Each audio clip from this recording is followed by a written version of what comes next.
కత్తులు చూసారు ఎప్పుడన్నా? కత్తులు, సమురై స్వార్డ్స్ ఉంటాయి కదా, పెద్ద కత్తులు. చిన్న కత్తి అయినా, లాస్ట్కి మీరు ఇంట్లో ఉల్లిపాయలు కోసుకునే కత్తి అయినా చూసారా లేదా? చూసారా? స్తోత్రం చెప్పుదామా. ఐరన్తోనో స్టీల్తోనో తయారవుతుంది. స్టీల్కైనా ఐరన్ కన్నా పెయింట్ వేస్తాం, వేయమా? వేయకపోతే ఏమవుతాయి చెప్పాలి? తుప్పు పట్టేస్తాయి. అలాగని చెప్పి ఇంట్లో వాడే కత్తికి పెయింట్ వేసుకుంటారా మీరు? చెప్పాలి. స్తోత్రం చెప్పుదామా. కత్తికి పెయింట్ వేస్తే పని చేయదు. అది ఐరన్ రూపంలో, గేట్ రూపంలో, కిటికీ రూపంలో ఉంటే పెయింట్ వేయొచ్చు, డెకరేట్ చేయొచ్చు దాన్ని. కత్తికి పెయింట్ వేస్తే పని చేయదు. దానికి ఏం కావాలి? ఆయిల్, నూనె రాస్తే దాని జారు పదును పెరుగుతుంది. స్తోత్రం చెప్పండి. నువ్వు ఈ లోక మర్యాదను అనుసరించకుండా కత్తి లాంటి క్రైస్తవ జీవితం జీవించాలంటే ఆయిల్ ఉండాలి. ఏముండాలి? OIL, oil. మొదటిది obeying to the convictions of the Holy Spirit. పరిశుద్ధాత్ముడు నిన్ను ఒప్పింపజేస్తా ఉన్నప్పుడు ఆ ఒప్పుకోలుకు లోబడటము. స్తోత్రం చెబుదామా. బిడ్డా, ఇది నీకు తగదు, ఆమేనని చెప్పండి. నేను మంచి షాపింగ్ మాల్కి వెళ్ళి బట్టలు కొనుక్కుందామని అనుకుంటున్నాను. కాస్త సన్నమయ్యాను కదా, నిజం అనుకున్నారు గాక. వెళ్ళిన తర్వాత సిరిగిపోయిన జీన్స్ ప్యాంట్ కనబడుతుంది నాకు. ఏ ప్యాంటు చెప్పండి? అది కొనుక్కోవాలని అనిపిస్తుంది.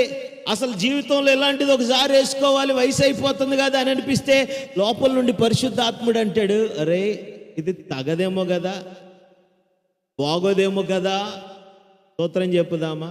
ఒప్పుకోలు.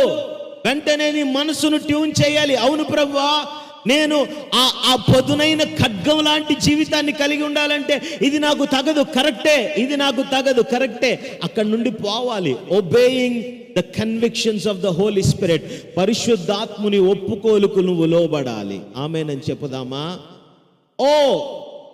నెక్స్ట్ వన్ ఆయిల్లో రెండవ పదము ఐ అనగా ఇన్స్పెక్ట్ యువర్ డైలీ లైఫ్. నీ అనుదిన జీవితాన్ని నువ్వు పరీక్షించుకోవాలి, ఇన్స్పెక్ట్ చేసుకోవాలి. స్తోత్రం చెప్పుదామా. భోజనం చేసేసిన తర్వాత 10 ఏనుపులు బ్రేవ్ మంది తీసేసి మంచం ఎక్కి దుప్పటి కప్పేసుకొని పడుకోవటం కాదు. మోకాళ్ళు వేసి ఈరోజు మన మాట తీరేలా ఉంది. హల్లెలూయా. ఫ్లోలో వచ్చేస్తూ ఉంటాయి పాస్టర్ గారు బూతులు. కాదు, జాగ్రత్త. ఇన్స్పెక్ట్ చేసుకోవాలి. ఈరోజు కోపంలో ఈ మాట వచ్చేసింది, రేపు పొద్దున కోపం వచ్చిన ఈ మాట రాకూడదు, నన్ను నేను సరి చేసుకోవాలి. ఇన్స్పెక్షన్ ఉండాలి. ఆమేనని చెప్పుదామా. హల్లెలూయా. స్తోత్రం చెప్పుదామా. ఈరోజు టైం ఎలా గడిపాను, ఈరోజు సమయాన్ని ఏం చేశాను, సద్వినియోగం చేసుకున్నానా, వృధా చేసుకున్నానా, ఇన్స్పెక్ట్ చేసుకోవాలి.